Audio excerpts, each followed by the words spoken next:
Alam nyo ba na may isang teorya na matagal nang bumabalot sa Hunter Association? Isang alamat na hindi binabanggit kahit sa mga volume ng Hunter Handbook. At kahit sigon, baka hindi pa ito handang malaman. Ang kwento ay nagsisimula hindi pa sa panahon ni Netero, kundi daang taon bago pa siya isilang. Noong panahon ang salitang Hunter ay hindi pa isang propesisyon, ito ay isang panata. Isang tao lang ang binabanggit sa mga sinaunang kwento at ito ay si Don Freaks. Siya lang naman ang may akda ng Journey to the New World, isang napakatandang libro na nagdedetalye ng biyahe papuntang Dark Continent. Hindi lang basta travel guide ito, hindi siya tulad ng Lonely Planet o ang mga adventure manual na binabasa ni Killua. Ay patunay na isang imposible ngunit totoong lakbay.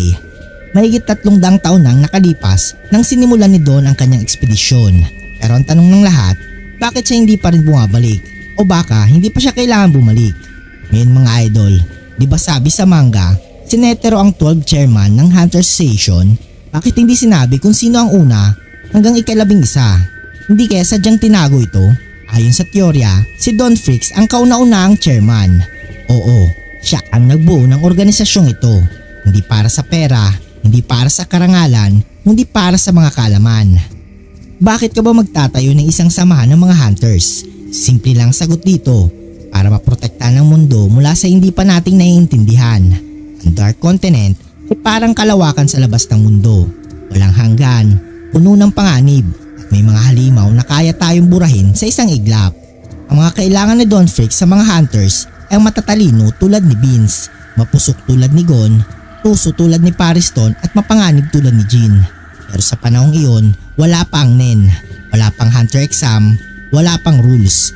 Kaya siya ang gumawa ng mga batas, siya ang unang examiner, siya ang unang chairman. Bakit nga ba nawala si Don Freaks? Ito ang teorya dito.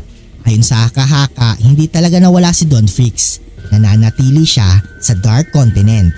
Hindi dahil sa naligaw siya, hindi dahil sa natalo siya, pero dahil may tinatagong misyon si Don na bantayan ang pinto para wag makapasok ang mga nilalang sa labas. Ngunit ang tanong, bakit hindi niya piniling bumalik at pamunuan muli ang asosasyon? Simple lang, nakita niya ang kapalit. Maaring isa sa mga misyon niya ang iwasan ng pagbalik sa sibilisadong mundo. Dahil alam niya sa kanyang pagbalik, baka may mga sumama sa kanya, mga nilalang na lampas sa imahinasyon, gaya ni Ai, Brian, Hellbell at Pop. Ngunit paano kung buhay pa si Don Freaks? Gamit ang advanced NEN o relic mula sa Dark Continent, baka umabot siya ng 300 taon. Ang Journey to the New World ay incomplete. Ibig sabihin baka sinusulat pa niya ang part 2 at ang wakas ng Hunter x Hunter. Baka hindi isang digmaan, kundi isang pagkikita sa pagitan ng bagong henerasyon at ng alamat na si Don. Isipin mo ito mga idol, si Gon, Leorio, Kurapika, Killua at lahat sila handang-handa na. Si Jean Freaks nakatayo sa tabi ng kanyang anak at biglang may lalaki lumalabas mula sa madilim na kontinente. Mahaba ang balbas, bitbit ang isang matandang scroll at tinig na parang humahampas ng alon. At siya ay si Don, ang unang chairman at ang huling babala. Si Don Freaks ang una sa mga hunter at posibleng huli sa mga tunay na hunter. Isang nilalang na tumawid sa pagitan ng katotohanan at alamat, ng buhay at kasaysayan.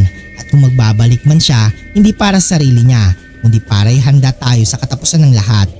Kung nagustuhan ang video ito, huwag niyong kalimutang mag-like at subscribe and hit notification bell button para updated kayo palagi sa ating video. Maraming salamat.